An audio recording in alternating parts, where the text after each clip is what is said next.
Okey, bismillahirrahmanirrahim. Assalamualaikum, salam sejahtera. Baik, kita sambung soalan 21. Rajah sebelah menunjukkan seorang pekerja sedang mengemop lantai. Okey, kita tengok dalam rajah tu sudah diberi maklumat antaranya Fx, okey, horizontal force, horizontal component, okey, of a force Fx. Kemudian ada sudut 50. Okey, kita tahu dah pair kepada Fx ni kalau ada sudut, maka satu lagi ni di apa? Mestilah satu daya lah F okey, komponen daya tersebut. Sekarang dah berlaku resolve lah, dia bagi yang komponen yang sudah di resolve kan. Berapakah magnetic komponen daya mengufu Fx jika daya tolakan pekerja pada mop itu ialah 40 Newton. So yang ini merujuk kepada nilai F yang telah saya label tadi. Dia kata kalau F tu sendiri 40 Newton, 40 Newton, berapakah nilai Fx? Ingat lagi tak macam mana nak cari komponen Fx? Komponen Fx adalah sama dengan F darab dengan cos theta. So kita ambil nilai F tadi 40. Lepas tu kita darabkan dengan cos 50. Okey, tekan kalkulator. Baik, 21. Jawapannya D, 25.7. Next, 22. Rajah menunjukkan sebuah jasad yang tergantung pegun di antara dua kren. Okey, yang ni objek ni telah digantung oleh dua tali. Okey, kemudian tak bergerak, tak naik atas, tak turun bawah. Bermaksud ketiga-tiga daya yang telah dilabel dalam rajah, misalnya T1, T2 dan W, ketiga-tiganya berada dalam keadaan keseimbangan daya. Okey, so soalan nak apa? Segitiga daya manakah yang betul? Alright, so kat sini kita boleh buat W dulu, iaitu daya ke bawah, beratnya ke bawah, W. Okey, kemudian saya akan ambil komponen yang ini dulu, T2 dulu. Saya ambil dan letak sebelah sini.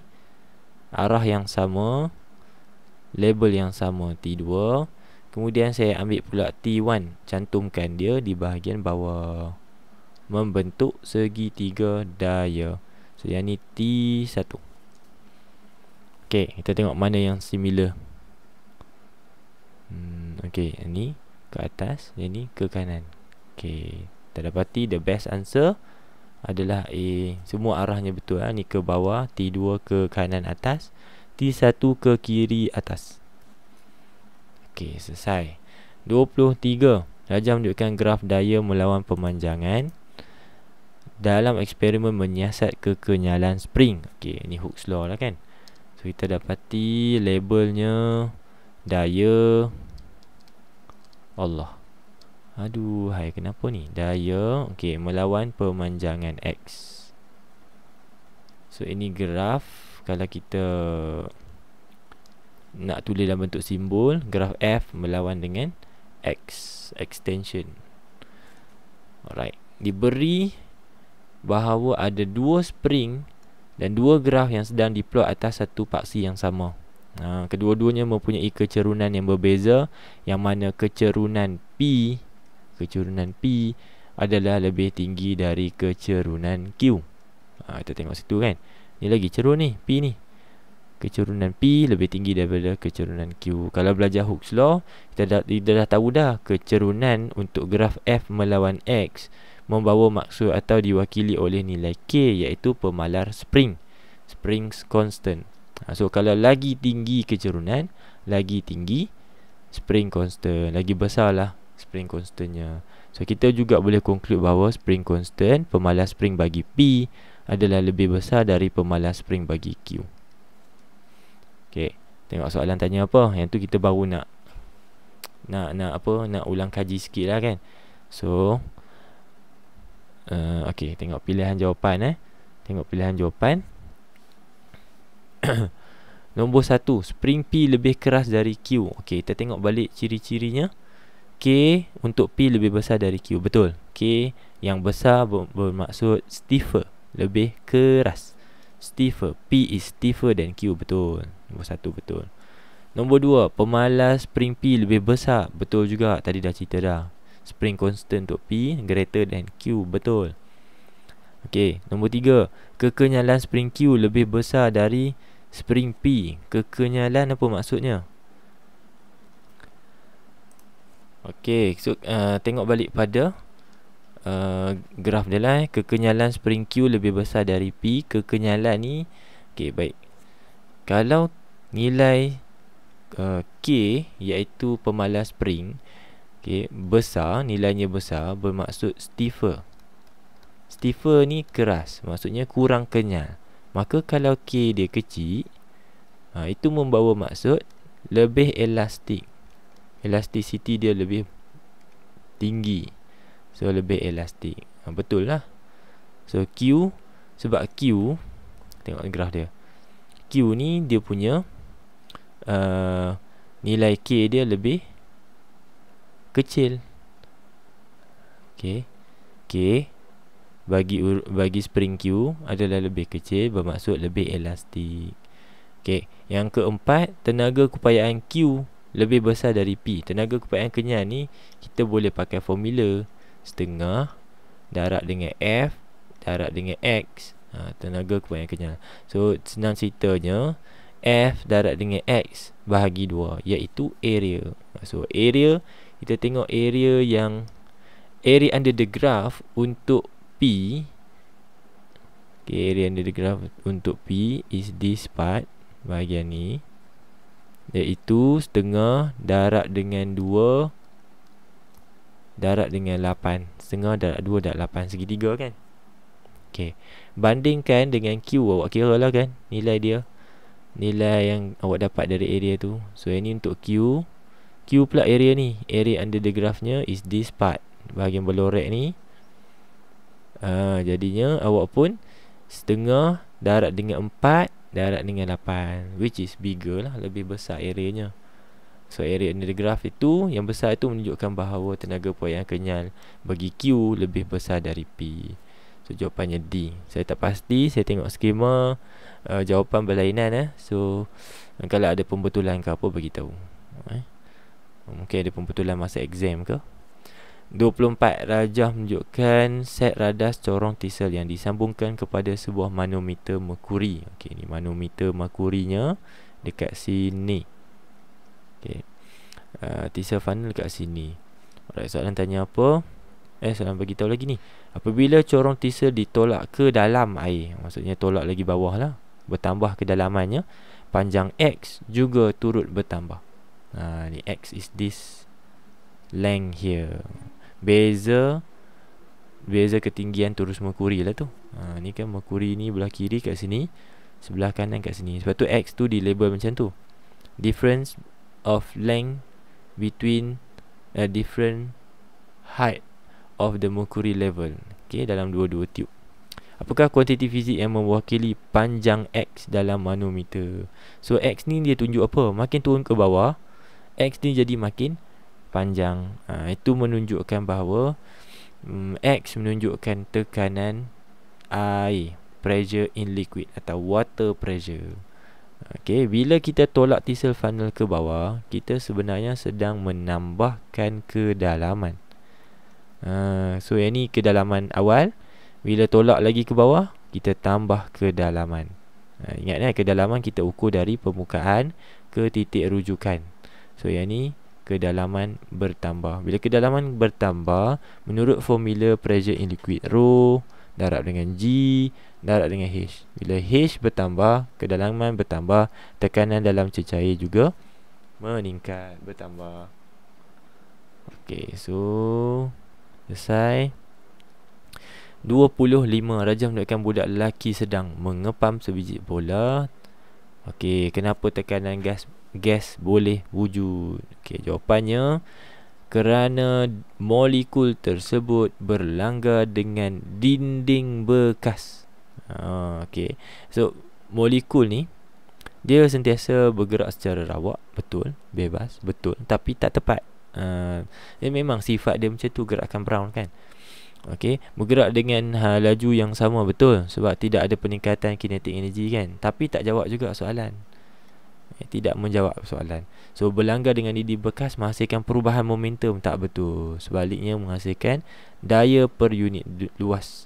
Daya per unit luas is equivalent to pressure, tekanan, menghasilkan tekanan. So iaitu menjawab soalan. 26.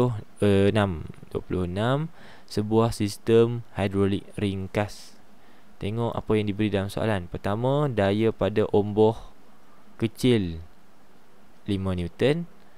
Kemudian daya pada omboh besar 20 Newton. So yang ni kita boleh label dia F1, yang ni F2.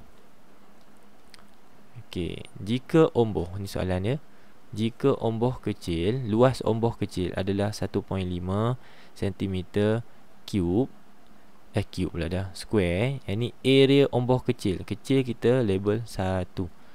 Berapakah jejari bagi omboh besar yang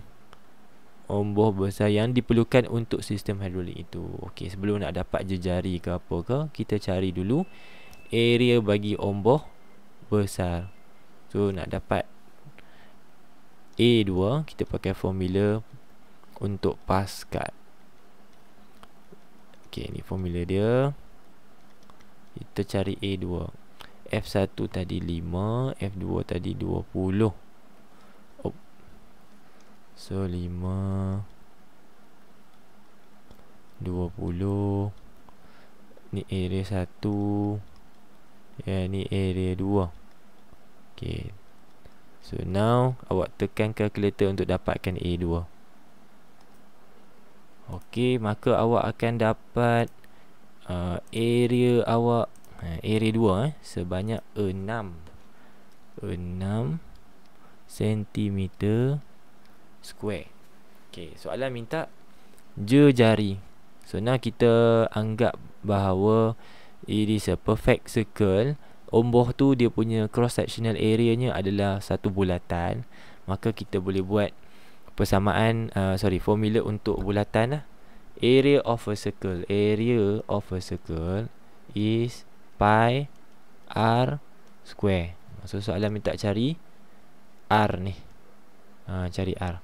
So pi tu dia punya nilai dia dah fix kan, constant. Maka 6 sama dengan pi r square. Okey, 6 bahagi pi. Lepas tu square root kan. Okey, cuba dapatkan jawapan. Okey, yang ni saya nak bagi tahu saya dapat jawapan 1.725.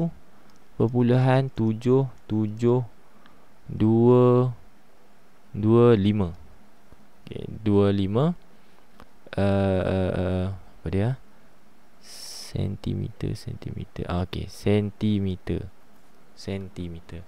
Which is tidak ada dalam pilihan jawapan. Okey, saya tak pasti. Mungkin pengiraan saya silap. So kalau pengiraan saya ada kesilapan, awak boleh tegur dekat bawah tegur dekat komen lah, tulis nombor 26. Cikgu sekian. Cikgu sepatutnya buat sekian. Okey boleh komen kot sebab tak ada pilihan jawapan. Kalau dalam skema tak silap saya nombor 26 adalah B. Mungkin boleh betulkan kalau saya ada silap apa-apa. Alright. 27, sebuah hood dapur. Okey, hood dapur ni kat atas ni. Okey, tujuan hood dapur ni adalah bila kita masak kan keluar asap. Okey, keluar gas asap tu yang terbebas daripada hasil masakan, maka akan disedut masuk dalam kitchen hood. Okey, apakah prinsip fizik yang terlibat? So kitchen hood ni dia ada kipas. Kipas ni dia tolak udara tolak udara keluar, menghasilkan tekanan rendah. Kipas tu tolak udara supaya mempunyai kelajuan yang tinggi, menghasilkan region yang pressure-nya rendah. So bila pressure sini rendah, tekanan atmosfera kan jadi lebih tinggi dari tekanan di sini berbanding sini. So kata bernulis bila isi padu bila velocity of air velocity of fluid increase, the pressure in that region will be decrease. So wujudnya difference in pressure, berlakunya satu tempat tu ada dua tekanan yang berbeza, beza tekanan. So apa berlaku, apa kesan dia bila satu tempat ada dua tekanan, satu tempat tinggi, satu tekanan rendah? Maka tekanan tinggi akan menolak ke arah tekanan rendah. So udara daripada hasil masakan tadi ni akan ditolak masuk dalam hud dapur. Soalan 27 tanya apa? Prinsip fizik yang terlibat. So saya maklum dah tadi, Bernoulli Alright, 28 fenomena kilat. Okay. Kenapa kilat boleh berlaku? So jawapan ni adalah D. Okay, cas negatif di bahagian bawah awan tertarik kepada cas positif di permukaan bumi. Yang ni lower form lah, dah belajar dah kan. Kilat terhasil sebab apa? Sebelum kilat ada angin dulu. Angin ni dia tolak awan. Lalu awan-awan dekat langit bergeser. Hasil geseran menghasilkan cas elektrostatik, iaitu cas negatifnya. Cas tu bila semakin lama semakin banyak, maka awan tak dapat nak tampung lagi, maka cas negatif yang banyak itu akan cari tempat yang lebih positif. Mana-mana tempat di bumi yang lebih positif, lebih hampir, lebih banyak cas positif, berlakunya jam lompatan cas tersebut. So cas negatif tu lompat ke bumi dalam bentuk kilat. Macam itulah cerita secara ringkas. 29, satu gelung dawai konstanten. Okey, ada label, dan label itu ditulis dalam unit SWG. Okey, ingat SWG yang nilainya besar bermaksud ianya dawai yang nipis. Okey, So 29 tanya apa? Apakah kuantiti fizik yang diwakili oleh label dalam rajah 19? Mana dia? 24 tu. Apa yang terlabel pada situ? Okay, jawapannya ketebalan dawai. Ingat tau, terbalik ni, SWG yang besar maksudnya nipis. Ni kalau awak tengok dia pergi sampai 30, 40 ke contoh lah kan, 40, maksudnya dawai tu makin nipis. Kalau nombor-nombor yang kecil, maka dawai tu dawai yang tebal. Hafal, jangan tak hafal. 30 voltmeter manakah menunjukkan bacaan daya gerak elektrik? Okey, daya gerak elektrik ni duduk kat mana? Duduk dekat bateri. Maka voltmeter mesti duduk dekat bateri, duduk dekat dry cell. Okey, mesti tengok macam ni. Voltmeter tu disambungkan secara selari dengan bateri. Okey, ini bateri tak ada apa. Ini bateri tak ada apa. Salah. Okey, B. Mana satu? Okey, mana satu? Sekarang dua-dua dah betul sambungannya dan disambungkan secara selari dengan bateri. Okey, perfect. Now apa beza? Adalah pada bahagian switch. Okey, satu switch tertutup, satu switch terbuka. So yang mana satu? Kalau ikut teorinya, jawapannya adalah D, apabila switch terbuka. Bila switch terbuka, maka bacaan ni adalah bacaan EMF, iaitu membaca directly daripada bateri. Okey, bila switch disambungkan, switch ditutup, maka adanya rintangan dalaman. Rintangan dalaman milik bateri menyebabkan bacaan voltmeter sedikit berkurang daripada asal. Dia ada voltage drop. So yang ni bukan jawapannya D. EMF ni bacaan apabila switch tu buka. Contohnya awak beli kat kedai kan, kalau bateri tu ada tulis 1.5 volt, awak sambung macam ni, bacaan voltmeter akan bagi 1.5 volt kalau switch terbuka. Kalau awak tutup saja switch on saja, maka awak akan dapat nilai potential difference, iaitu akan jadi lebih rendah dari 1.5 volt. Okay, contohnya 1.3 ke 1.2 ke, kerana berlakunya voltage drop. Baik, maksud 100 watt. Apa maksud 100 watt? 100 watt ni power. Power sama dengan apa? Energy over time. Rate of doing energy, kadar melakukan kerja. So 31 adalah 100 joule tenaga elektrik dilesapkan dalam 1 saat. Ini time dia, ini energinya. Okey, 32. Satu konduktor pembawa arus di antara kutub-kutub. Okey, konduktor pembawa arus maksudnya dalam konduktor ni sudah ada arus. Okey. Berada pula dalam magnet kekal. Ni kena pakai tangan kiri. Apakah arah daya? Okey, tangan kiri. Awak tengok ni, awak imagine yang awak berada di depan magnet. Okey, di depan magnet. So berada di antara dua magnet ni, tapi di depan sikit. So maksudnya arah arus sekarang ke arah awak. Awak angkat flaming left, awak tunjuk jari tengah ke arah awak. Jari tengah awak tu menghala ke arah awak, towards you. Kemudian selatan. Okey, jari telunjuk pusing ke arah kiri. So jari telunjuk pusing ke arah kiri. Boleh dapat tak? So saya dapat C sebagai jawapannya. Untuk nombor 32, jawapannya C. Sebab apa saya dapat jawapan C? Sebab ibu jari saya sekarang tengah tunjuk ke bawah. Ibu jari menunjukkan arah daya. Next, 33. Sebuah magnet bar dilepaskan dari satu ketinggian. Okey. So magnet bar ni dilepaskan, berlaku apa ni? Magnet bar ni dia ada medan magnetnya sendiri. Medan magnet kekal. Okey, keluar dari utara masuk dalam selatan. Nah, bila masukkan dalam solenoid, maka solenoid punya turns akan cut the magnetic field. So by cutting the magnetic field, induce current, arus aruhan. Okay, arus aruhan tu bila mengalir dan melepasi galvanometer, maka berlakunya pemesongan,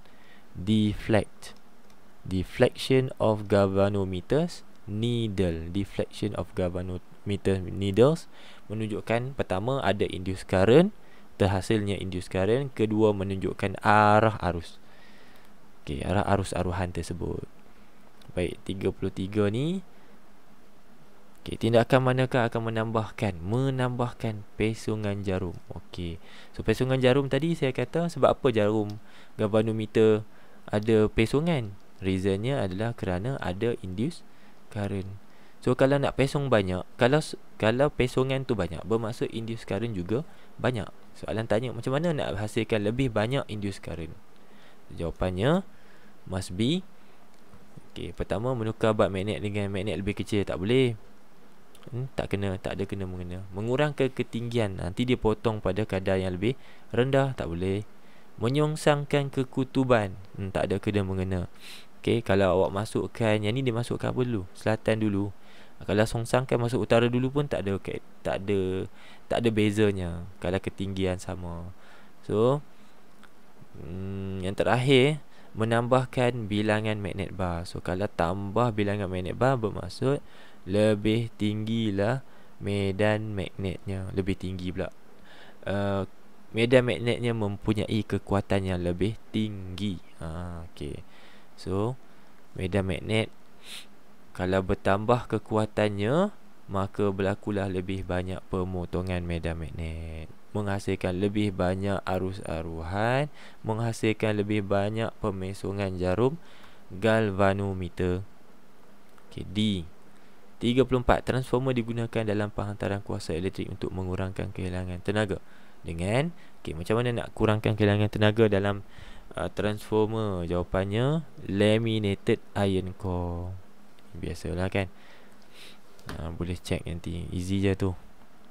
35. Logam katot yang dipanaskan pada suhu tinggi. Okey, ni katot, berlakunya pemanasan, maka ada something yang di label G keluar daripada katot. Mesti soalan tanya, apakah zarah G dan apakah proses yang terlibat?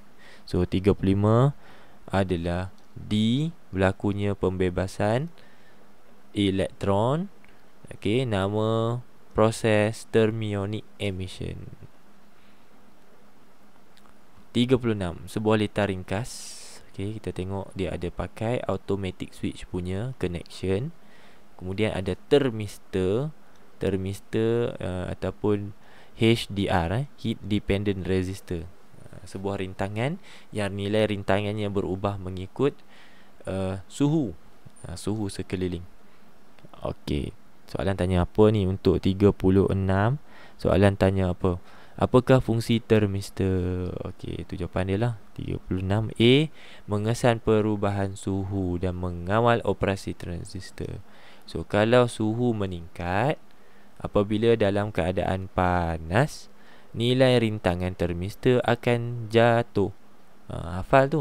Dalam keadaan sejuk, nilai rintangan termistor meningkat. So, dengan kalau rintangan berkurang, maka voltan pada termistor juga berkurang.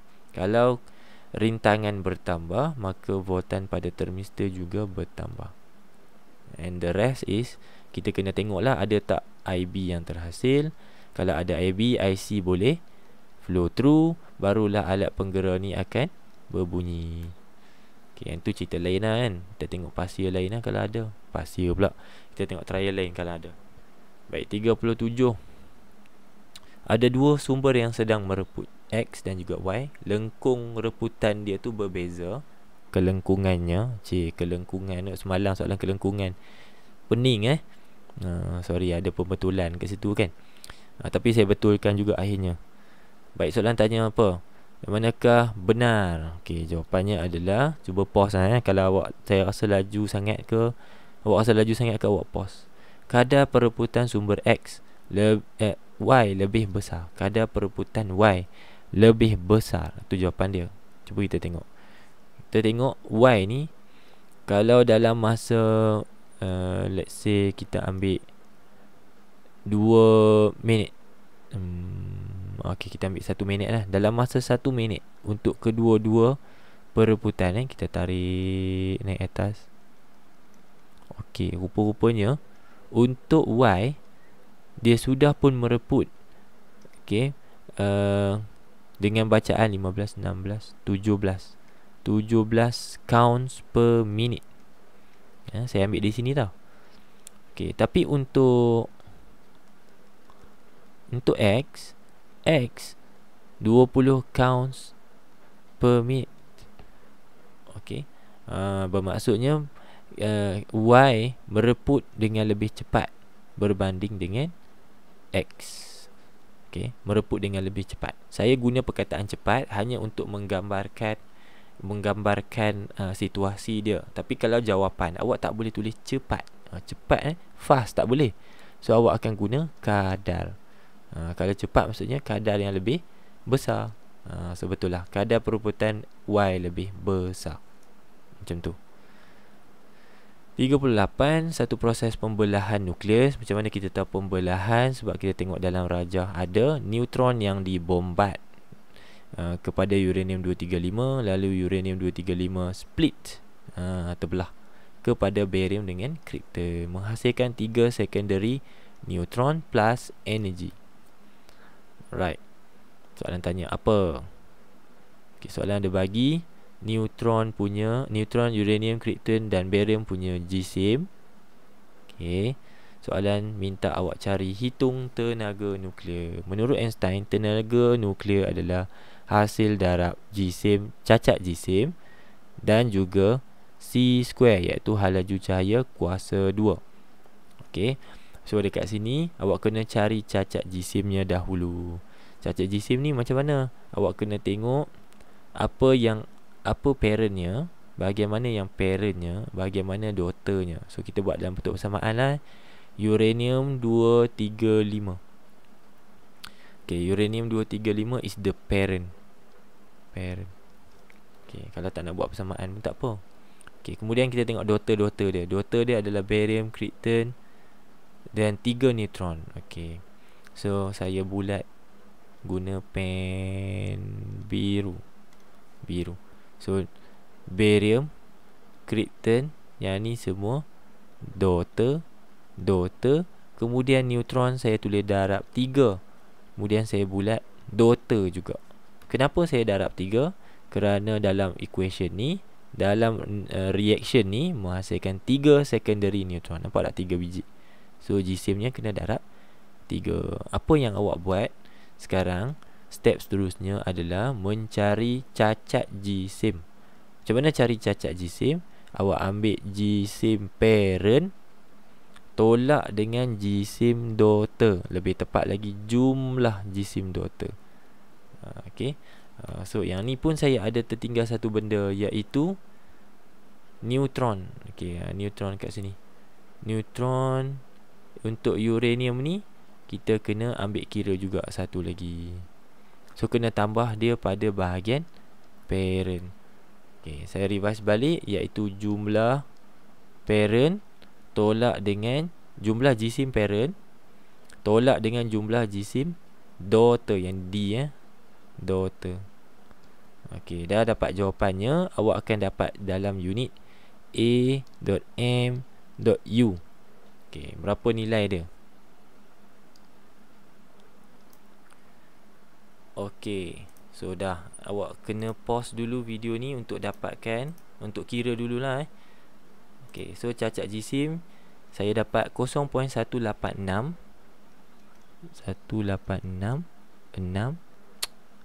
06. Allah, tulisan. Sabar jap. 18606. Okey So awak dah dapat yang tu. Awak kena tahu bahawa unit sekarang dalam AMU. Sebab ni kan awak tolak semua. Awak tengok dalam table ni, semuanya dalam unit AMU lagi. Jadi nak masuk dalam formula, awak kena pakai unit SI. Unit SI bagi jisim, tak kira dia cacat jisim ke apa jisim ke, mesti dalam kilogram. So tukarlah pakai bantuan conversion kat sini. 1 AMU sama dengan banyak ni kg. So kalau banyak ni, kita darab 0.18606 darab dengan 1.66 darab 10 kuasa negatif 27. Okey, darabkan dua tu, maka awak akan dapat dalam unit kilogram 3.088 3.088 596 darab 10 kuasa negatif 28 kg. Okey, selesai. Sekarang dah dalam unit kg, baru boleh ganti ke sini. So tenaga sama dengan cacat jisim 3.08859 darab 596